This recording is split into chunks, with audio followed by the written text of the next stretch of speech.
sing the rising sun. A new day begun. And let us march on until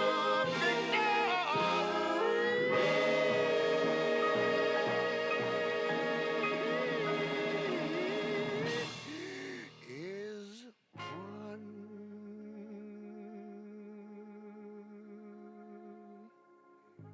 Amen. Amen.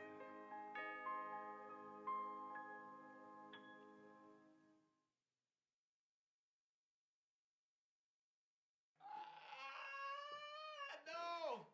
I love everything.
Good evening and welcome tonight. Welcome to the Chapel of the Good Shepherd here at General Seminary.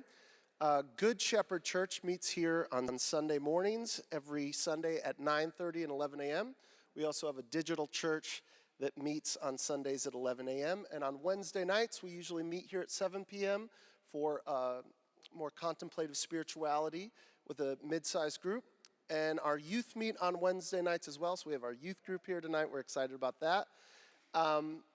If you are new here, welcome. If you are not new here and you need the reminder, there are not bathrooms in this building. However, if you go out those doors and you head to the right around the corner, there are bathrooms in the hallway there. So if you need to use the restroom tonight, you can go ahead and do that. You don't need permission.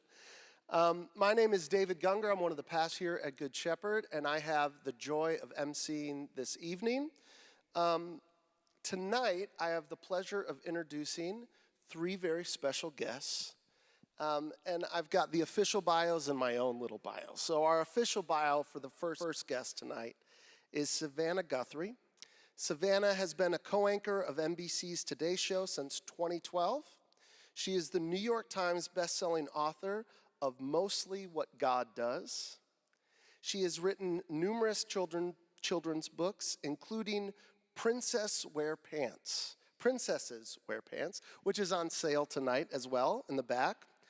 And she is the mother of 2 children and lives in New York City. And now my own personal bio. Savannah is a joyful, humble, and a wise, caring friend. She has been a faithful parishioner here at Good Shepherd and at Trinity Grace Tribeca for over 10 years. We love Mike and Val and Charlie and, of course, her mama Nancy. They are so dear to our community, and we are so grateful that she is here tonight. Our next guest of honor is Shauna Niequist. Shauna Niequist is the author of numerous books, including the New York Times bestselling I Guess I Haven't Learned That, Discovering New Ways of Living When the Old Ways Stop Working. She is the mother of 2 incredible boys and lives here at the Close in New York City. Now, Shauna's bio for me. Shauna is a force of nature in both hospitality, humor, and care. The Niequist family, Aaron and Shauna, have been my friends for over 18 years. They really embody the intersection between thoughtful spirituality and knowing how to party. They know how to celebrate life well. Shauna has been an integral part of our community and is so generous and so wise, especially to her neighbors and our beloved Jonathan. And now the man of the hour. Jonathan Merritt is the author of numerous books, including his debut children's book, My Guncle And Me, which released this week. He is also, Jonathan is also an award-winning journalist and a columnist whose articles have appeared in the New York Times, The Atlantic, USA Today, and numerous other outlets. He is a guncle to 5 biological nephews and nieces and 10 adopted ones. He is also the godfather to my son, Edison. Now, Jonathan. For all the accolades of Jonathan as an amazing preacher, journalist, and writer, it all pales to who he is as a friend, a godfather, a brother, a son, and yes, a guncle. Countless times, Jonathan has been there for my family. He is an amazing wingman for my marriage so that Kate and I can continue to date, or that we continue to try to be in our mid-30s and try to make music. Jonathan is Uncle Jonathan to my children. He has helped provide support and care to our family and so many others in this community by taking our kids on adventures, to the diner, to movies, and even staying with our dog Watson and the kids so that Kate and I could be human, so that we could go to a friend's wedding or go travel to a concert. It can be so hard to raise children in New York City. If you have kids here, you know that it can be very difficult. It can be a great reward as well because of the amazing people who you get to share life with in New York City. And Jonathan is one of those people who not only makes New York possible for us as a family, but he absolutely makes it a complete joy. I can't count the countless times that we have laughed, we have cried, eaten late night food, watched football, or argued. Jonathan, we have seen how hard you work. This whole community has. Your work ethic is always inspiring. We have seen you work hard on articles, sermons, and books. And all of us here, we're so honored and proud to see you write this amazing book. We are beyond grateful to call you friend. We are beyond grateful to call you Guncle. The Gungers, Niequists, Radzinas, and all of the families in this close and church community celebrate you tonight with joy and gratitude. So with that, please show some love for our favorite Guncle, Jonathan Merritt.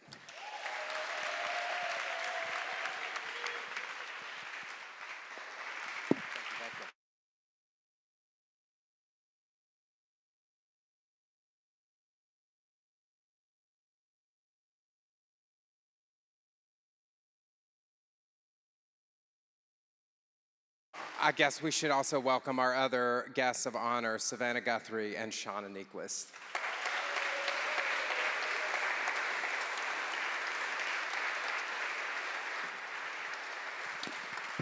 So you know, when I started this, of course we were talking about this backstage. I said this is gonna be different, but we're gonna do something different and see if it works.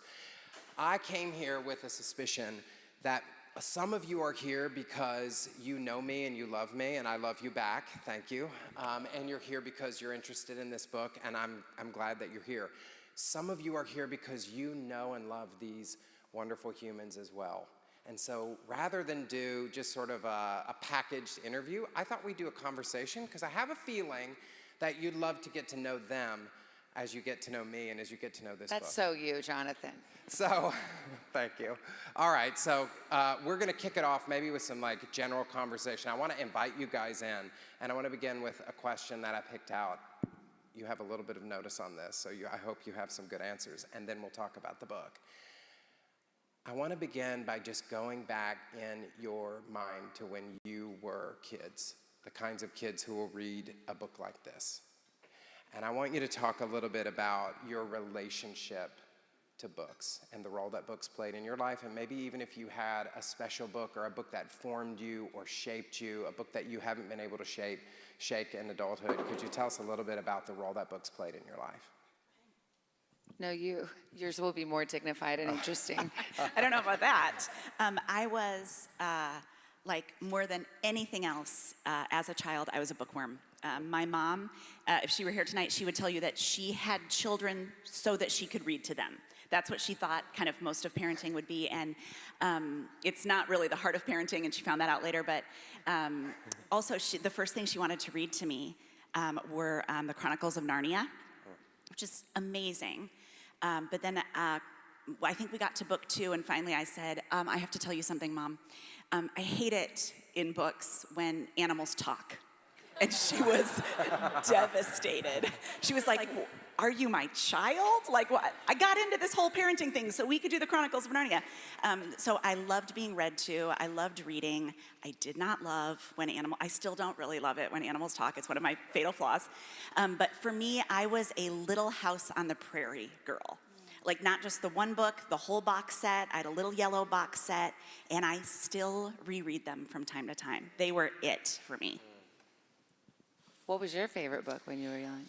You know what, it's actually, there's a lot of Easter eggs in this book, but you will, I'll tell you what the book is, but then if you get a chance to read the book later, you'll find this Easter egg hidden away in here. My favorite book as a kid, and books for me were an escape, and I know that there are a lot of people in here who are like me. You grew up queer in some way, and you felt like you were like born into the wrong family. You know, like I love my family. I love my family. I love my parents. I love my brothers. And also, I kept waiting for like my real family to knock on the door and come and take me away, because it was like, this is not where I was meant to be. So my favorite book as a kid was Roald Dahl's book, Matilda. And if you know this book appears in one of the illustrations kind of tucked away in this book, but it's about this girl who is sort of born into the wrong family and is not known and is not seen and is misunderstood. And this girl who is so special, and her family doesn't see it. But she finds someone in her life who is a helper, who's somebody who sees that uniqueness and calls it out and nurtures it. And I think it's apropos, I guess, that was one of the books that, for me, it just has never left me. I read it every year, which is funny to read a children's book every year. Now I listen to it in audiobook when I fall asleep, because that's what 41-year-olds do, but Matilda, yeah. I really don't have I know how to read, and and I have read a lot, but I wasn't the bookworm of the family, you know? My sister was. And I'll never forget that one summer she just challenged herself because she was a self-starter, and she read 100 books over the summer. And we were all so proud of her. And then my mom used to joke, Annie read 100 books over the summer, and Savannah read the same book 100 times. And that book, it's so embarrassing, but I'm just gonna tell you, this was like 5th or 6th grade. I read a book, it was called Dreams Can Come True, and it was about like a high school cheerleader girl with blonde hair, and I think she dated the high school, maybe it was like 6th or 7th grade. Super embarrassing, out of print. They actually found it on my first day on the Today Show because someone in my family ratted me out and was like, oh, find this book. Couldn't be more embarrassing. But the only reason I'm telling you this is because it's true, number one. But also, when I read Guncle, you know, I think I felt odd in my own way as a child. So this speaks to all kinds of children who feel different or not quite right or not acceptable for whatever reasons exist in a child's mind. I think I liked Dreams Can Come True because I fantasized that I could be that blonde girl who gets the like high school football captain or whatever. So that was my book. So that girl who read that book and the books that you read, you grow up and become not just adults and grown-ups, but moms. And this is what's so interesting, because I was writing a children's book and I'm like, I'm not a parent. I don't have kids. Maybe I'd love to have kids maybe one day if that's the way that this all shakes out. But I don't have kids. I have nephews and nieces, so I have a little window into kids' lives. But when I go home, sometimes I'm with my nephews and nieces, and all they want to do is like put on Oculus and go into some other like augmented reality, and I just want to pull books off the shelf, right, and tell them a story, tell them a really good story. How do you? That's the temptation. I imagine that's the temptation for moms. Right? Just give them the iPad and let them go play the game. What is the role that storytelling, that imagination, that books play in your kids' lives? Well, it's hugely important. Actually, I'm delighted to tell you that my daughter is a huge reader and devours books. So luckily, she got Aunt Annie's genes and not mine. And she loves to read, and Charlie just started to learn to read. But it's a funny thing. They don't get screened during the week, so that's a good thing. But yes, like all children in America, they'd rather have screen than like a trip to Disneyland. It's outrageous. But side note, that's another rant for another day. But I think we've started doing this thing where the three of us, my kids and me, we get in bed before, and we just read the BFG, which is Roald Dahl. Yes. That's a great and we one. just read Tales of a Fourth Grade Nothing. And these are books that are my daughter's well past, but my little boy, they're a little above for him, and we take turns reading. And it's so special and quiet and lovely, and I've just been treasuring that. Books are amazing. You know, I think you know, when something's your thing, especially when it's your profession, as a parent, you don't want to push your kids into it.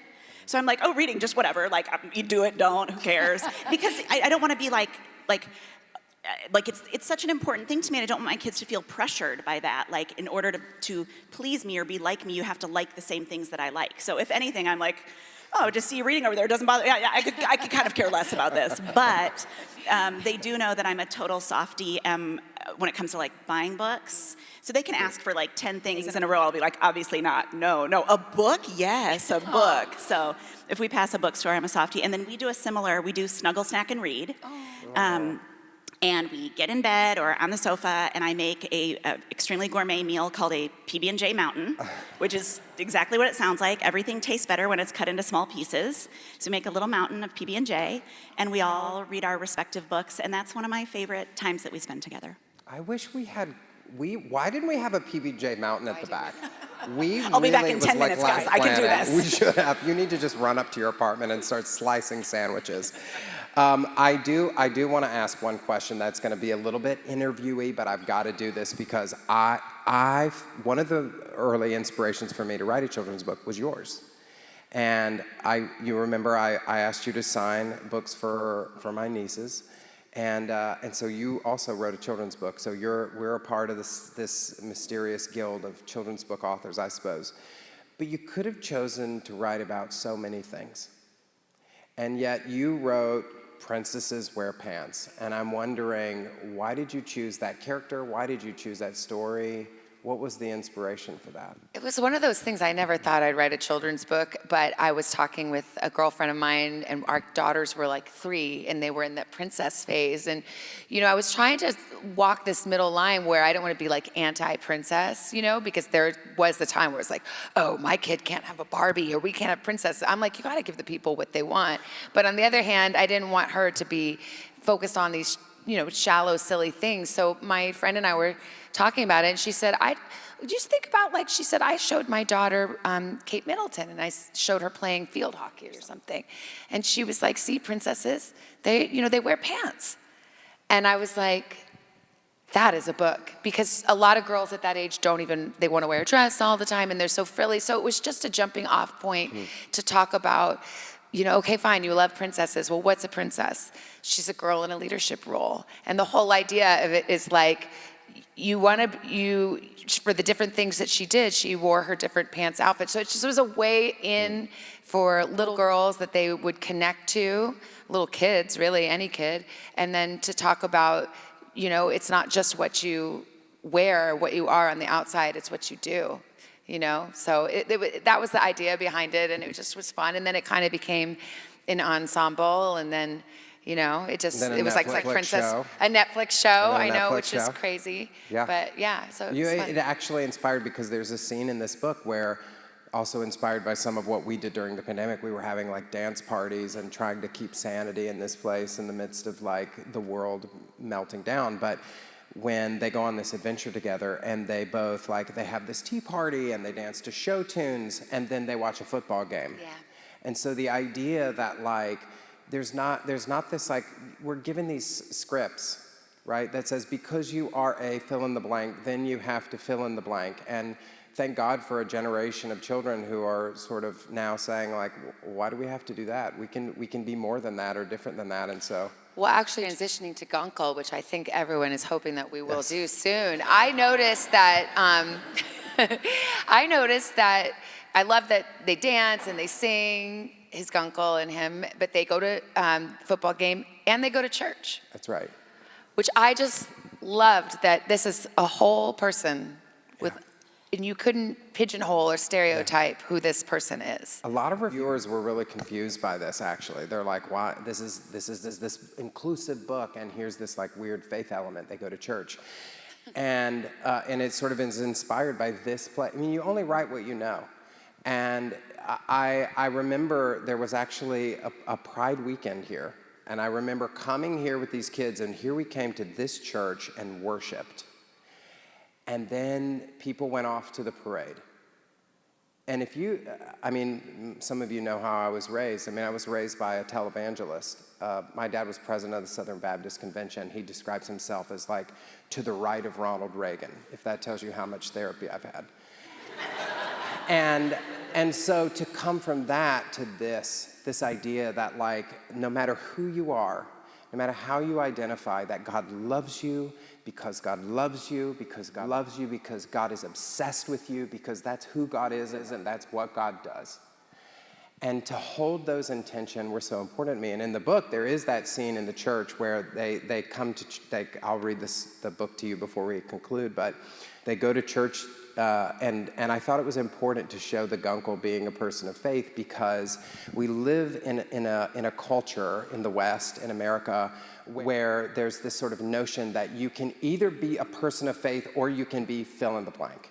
And that can be a political identity, it can be a woman preacher, it can be a person with a queer identity. And that is, somebody made that up. That is not real. And children need to know that they can hold their faith in their heart, and they can hold who they are, they can hold those things together. And then, of course, you know, the scene ends where the Guncle's leaving and these two women are sort of like looking at him and judging him because he's wearing this kind of crazy outfit. And it says he doesn't care, and he sort of has his head held high as he's like marching off. And the idea is that what I wanted to say, I wanted to give children a realistic understanding that even as you hold these disparate identities together, when you enter religious spaces, there are gonna be times when you're going to be misunderstood, you may be judged, you may be mocked, you may be rejected, and that's okay.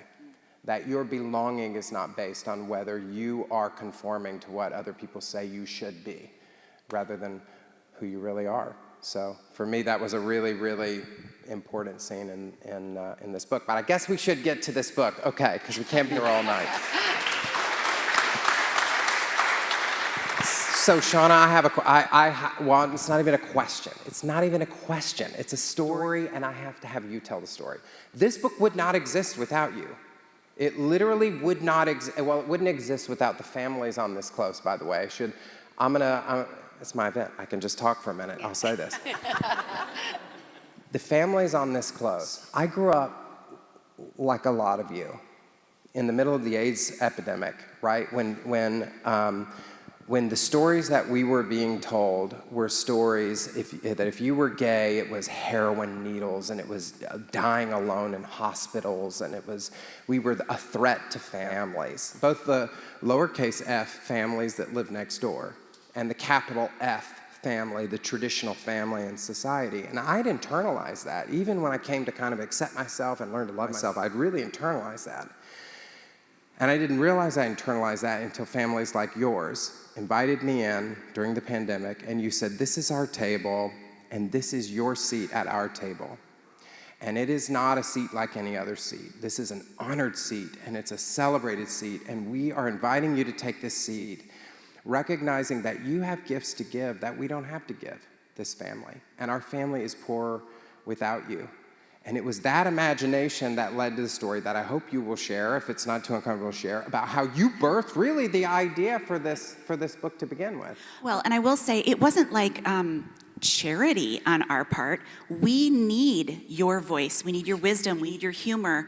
As a parent, any of you who are parents, you know how just like weirdly ill-equipped you like look at your partner and you're like, it's just us? It's just us two, and we have to like raise whole people?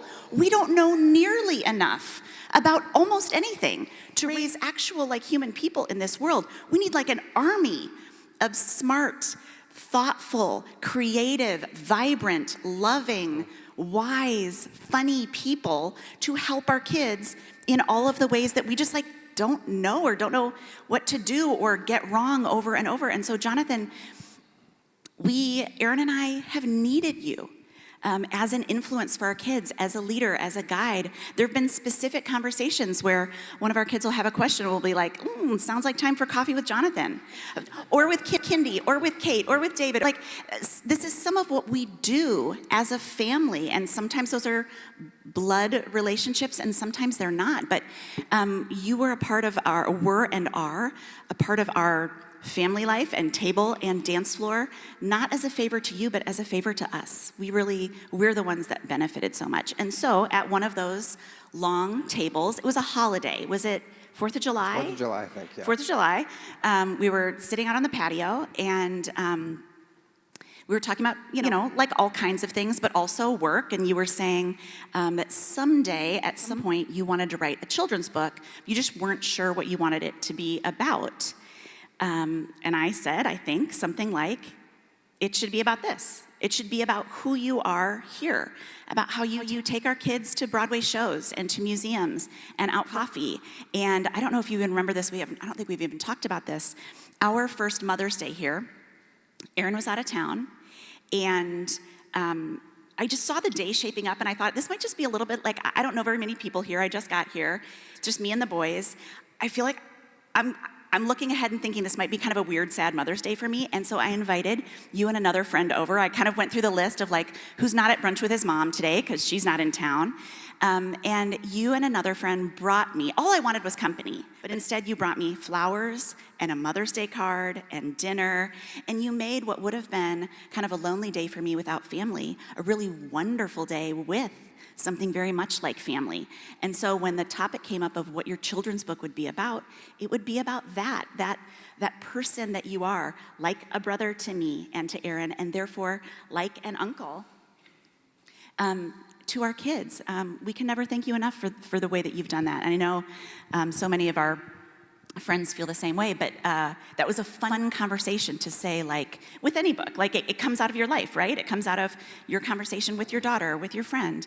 This came very naturally out of who you are in our lives.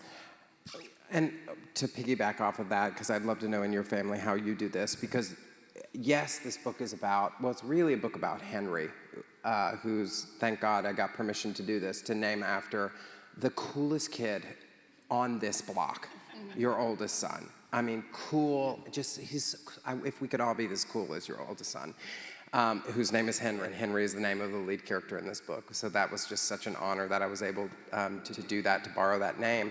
And we've talked about this before, is that the idea that, like, yes, it's about a Guncle, but kids need, yes, every kid needs a Guncle, right? But also every kid just needs a symphony of voices in their life other than their parents. And that must be very hard for you for all the reasons, right? You need lots and lots of voices speaking into your kid's life. And how do you cultivate a community of people who are mentoring, loving, helping to raise your kids?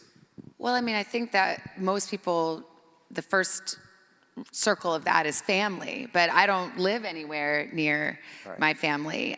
So for us, it's really been friends, and friends that we've spent so much time together and in so many different situations that the kids are like cousins to each other almost. But, you know, I think community is such an important, you just did an entire sermon on it, which shout out for Jonathan, an incredible sermon a couple weeks ago about this idea of community. And I think sometimes as modern people, and certainly as New Yorkers, we can be super independent and kind of siloed off in our own way. And sometimes as parents, especially with modern parenting, I think that people think, oh, you know, we're the end all be all.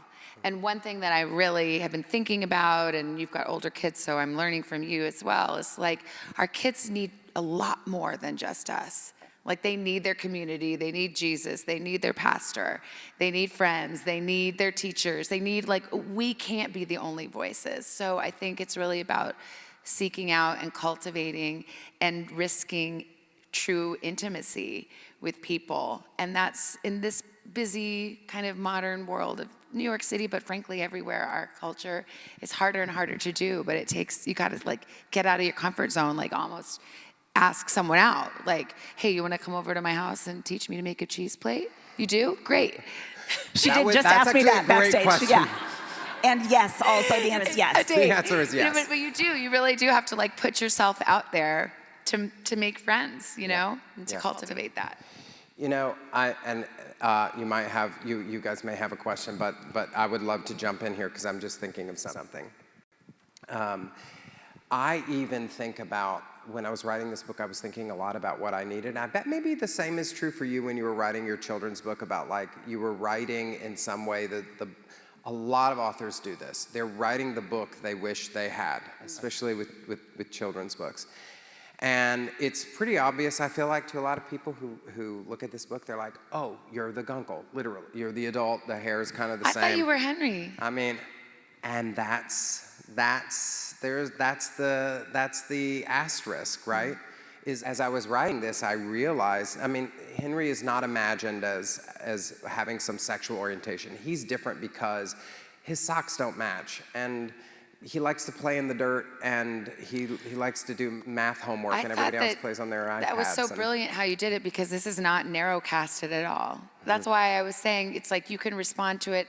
I bet you every kid, to a certain extent, feels different and awkward and unacceptable in their own way. It could be, and it's very inclusive and broad and allows for anyone to identify with this character. I think that was the hope, is that every child would see themselves in that, in whatever their differences are. Because for a lot of kids, and I guess this is true for adults too, to some degree, like differences can be risk to your own health, your own safety, right? If you don't conform as a child, it's a risk, it's a liability. And what the message that I think a lot of children need to hear, and I will say this is for kids of all ages, because so much of adulthood is just reminding ourselves of the things that we have forgotten, is to remind ourselves that the things that make us different there are gifts to the world, that the world is poorer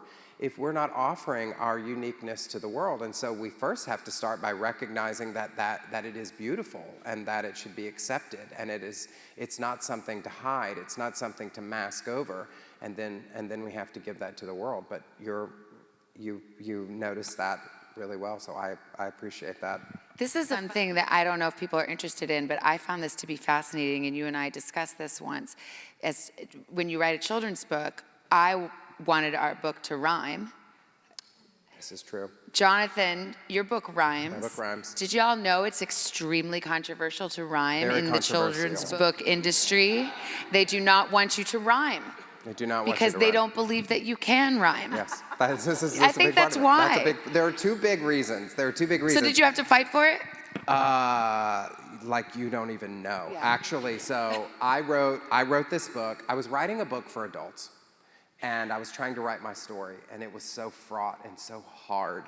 And I thought, I don't want to spend the next 2 years doing panels on trauma, like, because you got to go out and promote this and talk about this book.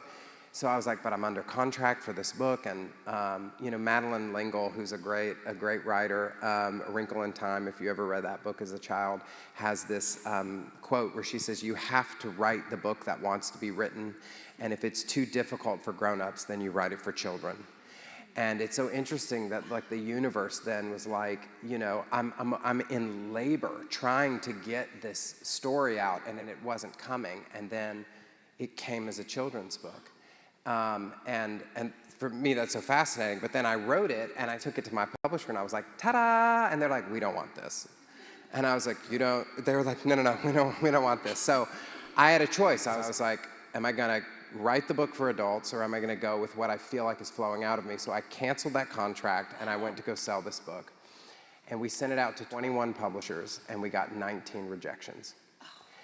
And some of them said we don't do inclusive stories like this. We want something that's just, give us a talking pencil or a bear, or teach kids to count. And I was like, cool, you're not my person. Yeah. And then, but what a lot of them, and actually Disney was a big one. This is the temptation, right? I feel like the world will give you these temptations to say no to what you know in the place where you know things deep down, where you know what's true. I thought, well, I should take this out of rhyme, because they're all saying don't rhyme. And one of the reasons they said was because books are bought. This is Gemma, everybody. But books that rhyme, you can't translate them. They can't sell foreign rights, and books, they have to make money. So they said, write it in prose so that we can translate it and sell it all over the place. And I said, it's not how it came to me. So I said no. And of the 20 no's, the 20th person came back and said, we'll take it in rhyme. And I was like, you'll take it in rhyme? Why didn't you tell me to begin with you'll take it in rhyme? I was like sick over this. So they took it in rhyme, and that's the publisher. So it's really interesting, because a lot of people, I know you're like, everybody in here had a thought, but Dr. Seuss. Everybody had that thought. But Dr. Seuss is dead, both metaphorically and physically. That's right? funny, because I feel like someone said, like one of the editors was like, no, you can't rhyme unless you're Dr. Seuss. That's right. This is right. And they read it and they go, the meter's off. We don't like your rhyme, because it can be highly subjective. Because you read a book the way that you read it, and then when somebody else reads it, they put the downbeats on different words, and then they get stuck at the end. You've all had books like this, right? You've tried this. So nobody wants book and rhyme, which is so interesting. I have a question. You have a cool final. Yes, give me the question. I have a question, and then later I have a comment I'd like to make. Okay, just so let me know when we're almost Let's done. 'Cause go. I have We're a comment. almost done, so give Okay. me the question, and then we'll do the comment. Tell us about the dedication. Yeah, so the dedication is I dedicated this book to Fred Rogers, to Mr. Rogers, which is, I get very, very choked up talking about Mr. Rogers. It's so crazy. I wrote an article about Mr. Rogers for The Atlantic one time where I was arguing that he should be sainted even though he was Protestant, and he was Presbyterian. And he believed that he was actually ordained by the Presbyterian Church to be an evangelist through TV. And Mr. Rogers was this person who people were coming home from World War II and these men were very stoic. And he said, what kind of children will you raise? You won't be able to connect emotionally with your kids. And so, Richard Rohr has this great quote where he says, the best critique of the bad is the practice of the better. We talked about this this week. And so he decided to just be better. And so he went out and made this show on PBS, and he began to teach children what we all have to remind ourselves of, which is that our feelings can be, if we will accept them, both mentionable and manageable. And so imagine me, gay kid, growing up in the home of a televangelist, every day coming home and my mom, sort of unaware, turns on PBS and walks away. And here's this guy who's kind of a surrogate father to me, who looks into the camera and says, you make this day a special day by just your being you. I mean, and he says, I like you just the way you are. So that's what carried me through. And when I wrote this book, I was like, it's like his fingerprints are on every page of this. So when it came to dedicating the book, it was like, yes, I dedicate this to all of my nephews and nieces who are just my heartbeat. And also, I look back and I go, this is the man who saved my life. And so I chose to dedicate this book to him. Yeah. I think what I love, I love that we can all see ourselves as Henry in the book, right? A kid who's different in some way, who feels out of step in some way, and needs some guidance and some support. But I think, the best children's books are also have a very specific message for adults. And when I read it, I think, I want to be like a Guncle. I want to be like Mr. Rogers. I want to give my time and my wisdom and my love and my attentiveness to the young people in my life, not just my children. And so I think some of what I love so much about the book is it's an invitation to see ourselves as the Henry, but also to see ourselves as the Guncle, as someone who has something to offer, who can look into someone's eyes and say, you matter and you make the world better. I think that's sacred work. I do too. Fine, we cannot be here all night. I know you're both very busy people, so I want to be respectful of your time and all of you busy people's time. You had a final comment, so I'm giving you the final word, Shauna. I have I asked permission to say this. So we did a book launch a couple months ago for our friend Micah, and it was wonderful. She wrote an extraordinary book. At the end, I did what I can only call an extremely aggressive sales pitch and like a little inside baseball on how book sales work. And several people came up to me afterwards and said like, oh, that was really helpful. Like, I care about books, I care about authors, but I didn't know how that worked. And so I asked if I could reprise it. The great thing about it is when it's your book coming out, you can never say this. You want to, and your publisher really wants you to, and it's just like so tacky. But I don't have a book coming out right now. It's not my book. You just had a book come out, you've got a book out. This is my off season, so I get to tell you, very baseball right now. Okay, so here's the deal.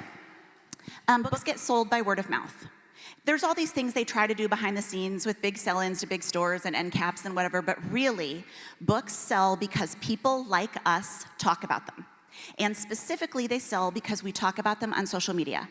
So if you want to support a book, number one, talk about it on the internet. Number two, do it by posting a photo of the cover.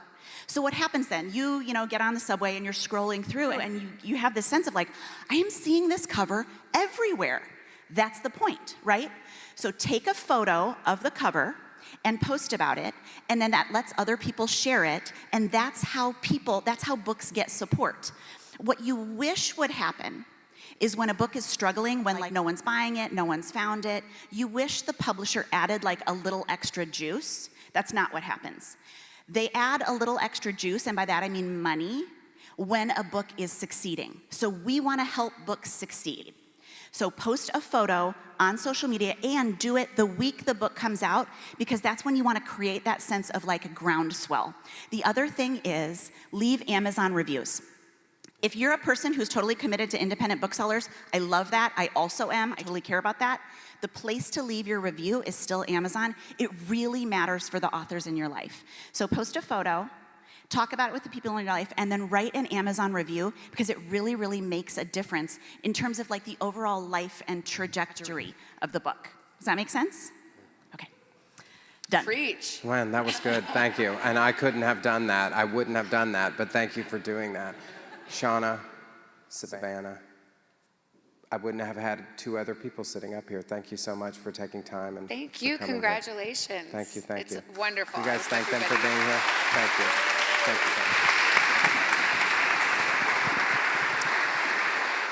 you. Well, I have one other I have one other short conversation which we have to have, and I want to invite my friend up to do this. Toni Morrison, who is a powerhouse. He is amazing. Tony's going to come up. Tony is, I met him, you were a senior producer for Good Morning America. That sounds so fancy. Never heard of her. But now is senior comms director for GLAAD. And this is an important conversation as well. Can you tell us, by the way, some people may not know what GLAAD is. Could you share a little bit about what GLAAD is and what GLAAD does, just so they will know? Thanks, everybody. I am Toni with a Y Morrison. Yes. For those wondering, at a book event. It's so incredible to see a lot of familiar faces, a lot of gays here. And I'm here to talk about why this book is so important in this moment. But I'll back up and share that GLAAD is the leading national LGBTQ organization focused on media representation across TV, film, gaming, all the content and media that we consume. That includes publishing. So if you think of the big national orgs, HRC handles policy, right? Trevor Project is direct to service with youth mental health. GLAAD is working towards media representation. We are working with journalists behind the scenes, putting out reports and data, tracking all those state legislatures going on, which we'll get into a little bit. And that includes working with all of the major studios, consulting with them, and publishers to make sure our stories are told. So you actually played a role in this book because I made a mistake. I posted about this beauty early on Twitter, now X. It didn't go well. I had death threats. I've never had death threats. I've written, I think, controversial articles. I woke up and I had somebody call me and they said, hey, I'm so sorry about what you've been going through on Twitter. And I was like, what are you talking about? Like, I've been asleep. And so I went and I checked it, and I was being overwhelmed. And so you were my first phone call. I was like, Toni, what do I do? And you were like, first of all, delete the post, make your thing private. This is not a safe space for you. What is happening right now? What a loaded question, Jonathan. I mean, it's a big What question. is happening in the world? But what is happening? Well, I will share, when we first talked about this, candidly with my dark humor, I said, I think your meter for success is if your book is banned in the US. That's when you know your book will be successful, because it's that important. It's a threat to freedoms and the lives of how we are seeing our families represented in the real world that we live in. And so I brought some notes real quick. I know we have keep this short, but I wanted to go through this with you according to the American Library Association's Office for Intellectual Freedom. Just last year, tracked over 4,240 unique titles challenged just last year, over 4,000 books. That's the most number of books ever challenged since they were tracking them. That's a 65% increase from 2022. Exactly half of that 4,000 are titles reflecting stories around LGBTQ, Black, Indigenous, or people of color. So bans on books are not just a threat to deny access to books. It is a threat to freedom. And I think when we are looking more broadly at the world we are living in, you are seeing the headlines around certain NFL players' commencement speeches in certain places, I would say. What I think is happening is just a pure lack of accountability. And I think when we are brave enough to share our stories, even illustrated, I think those are opportunities that we are taking to be accountable to our stories. I've always said your story is the one thing that no one can take away from you. That's how important it is, and that's what makes it your superpower. So I want to ask you one final question, which is another big question. So then, like, why does inclusive storytelling matter? Why does everyone here need to take these kinds of stories and read them, share them, spread them, mail them with by the way, this is not a book trying to teach kids about anything other than to love and accept themselves, right? And parents can have those conversations how they want. But why is now as important a time as ever to support inclusive storytelling? I think it's just as important as when you see yourself represented in the world we live in, the world we do business in, the world we walk in, the world outside these doors. We see possibility models of ourselves. And it's more than just seeing what could be in the world. It shows what could be for yourself if we're so brave enough to step into our own power, that power that already has been given to us. I have said that before, like, children cannot be what they do not see. And I didn't have a model for what does it mean to be like a middle-aged gay man without, I didn't have a model for that. It was like something I thought like just young people kind of like worked out and then became straight and had, wives or something. So I like ran out of runway because I wasn't given imagination. And so I think it is really important that we give kids these kinds of models. What part of this story are you most proud of, Jonathan? I love at the end, I wanted to make sure that Henry was the hero. Like the Guncle's not the hero, Henry is the hero. And so there's this moment where the Guncle and Jimmy Chew is the name of his dog. The Guncle and Jimmy are driving away, and he has this like aha moment, which I'll read to all of you in a moment. And he gets it, and he has that light bulb. And in so many ways, I started to talk about this with Shauna and Savannah. This book was like a time machine, and future me got in a time machine and sat down with past me and said, I'm going to tell you what's coming. I'm going to tell you what you need to hear, what you don't know you need to hear. And this kid got it in the book, and so it's that light bulb moment. It's like the epiphany, and so that's what I really hope for. I'm getting all these pictures now on social media of like kids in bed or kids with their parents, and they're reading these books, and I just like weep. I'm just this like melted candle, just bawling, like in my apartment by myself, like crying over these pictures, because I think, my God, what would have happened if I had had a book like that when I was a kid? I do want to say just one last point, because I was texting my boss on the walk over here, the jog over here, that I was not available after hours to say I'm going to a friend's book launch event for a queer family in a church in Chelsea. This is what's possible in the world we live in. It's right here. We're living it. And stories like this, stories like yours, stories like ours matter because we're living them in real time. So thank you, Tony. Thank you, guys. Thanks, Tony. Before we conclude, and it's a gay event, we have alcohol. We have drinks in the back, but before we dismiss that, can I just read the book? Is that okay if I read the book? Can somebody come hold this book for me? Someone, Danielle, will you come hold this book for me, please? I'm just calling on you because you're the first face that I saw. Because I was practicing in the back. Somebody gave me a water bottle, and I was trying to like turn pages, and I was like, it's not gonna work. It's not gonna happen. So so I'm gonna read this, and you'll have to just turn the pages for me. Okay, so here it is.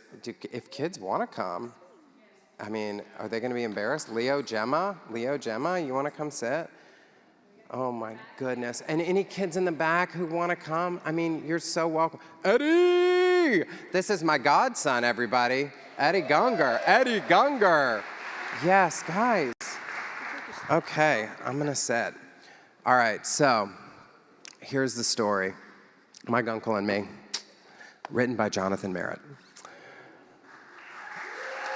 Thank you. My name's Henry Higgleston, and kids think I'm strange. My hair, clothes, and voice, there's a lot I would change. I like digging for worms.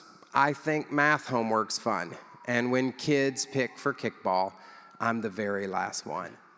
But right now I'm excited because today's Saturday and my most fabulous relative is coming to stay. Right on cue, there's a knock, so I run to the door. I see my Guncle and wonder what he has in store. He smiles and kneels down, and his pup gives a snort. His name's Jimmy Chew, or just Jimmy for short. My dear nephew Henry, I hear school's been tough. Let's go out for waffles so we can talk about stuff. So we head to the diner and slide into a booth. He asks what I'm feeling, and I tell him the truth. I say I feel different than the kids at my school. How I walk, talk, and dress makes me seem so uncool. When I get really sad, my Guncle squeezes my hands. He lets me cry all my tears and says he understands. When my anger grows big and my face turns bright pink, we take 3 deep breaths and I calm down in a blink. My shoulders feel lighter as we rise to get going. Just my Guncle and me, I'm practically floating. That day we play tea time. Then the show tunes start pumping. We strut and we spin, bopping and jumping. At night, we watch football and cheer for our team, waving pom-poms and high-fiving. This day's been a dream. At church the next morning, my Guncle sings loudly. He prays and gives thanks, and he does it devoutly. His bright-colored outfit makes 2 women stare. When we pass, they both snicker, but he doesn't care. At brunch, we have milkshakes, and Jimmy comes too. Then we stop by the library, and finally the zoo. I can see the sun setting as it colors the sky. This day was exciting, but it's time to say bye.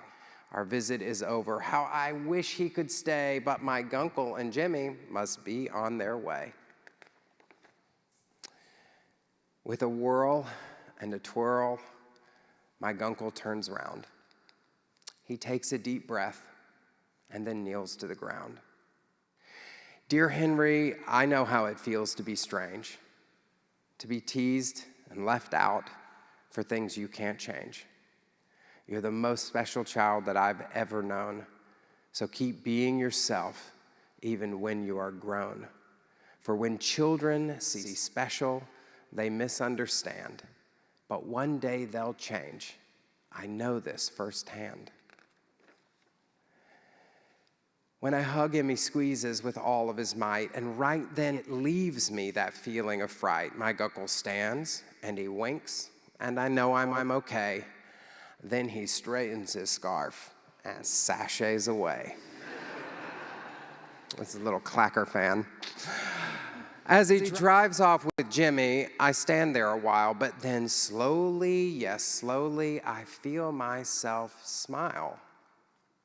See, I know I've learned from my Guncle a lesson I'm keeping about what really matters in this life that I'm leading. In the world, people come in all shapes and all sizes. Some fear who they are, so they put on disguises. But my Guncle has shown me that you can be what you wish. You can fly like a bird, or you can swim like a fish. You can move like a dancer or sing like a star. You can be who God made you, whatever you are. What matters is love and how much you're giving to the wide range of friends along whom you're living. But in order to love other people that way, you must first love yourself and know you're okay. So when I start second guessing and don't know who to be, I'll think of my Guncle and decide to be me.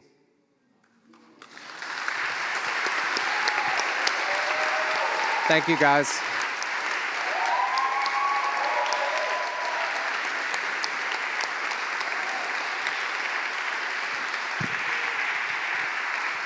That's beautiful.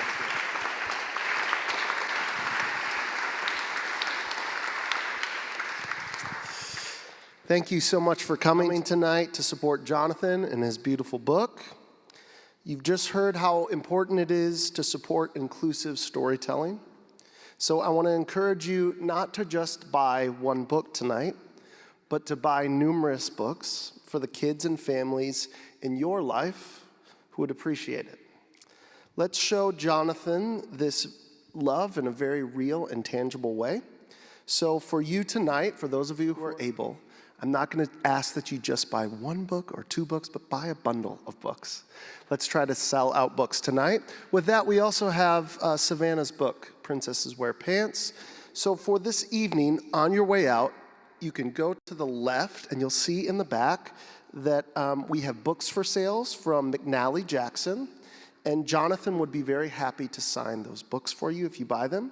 And then on your way out, once you make your way to the book table, you can go to the right. And to the right, tonight we have beer, wine, water, and seltzer available. So please buy a book and then get a beverage.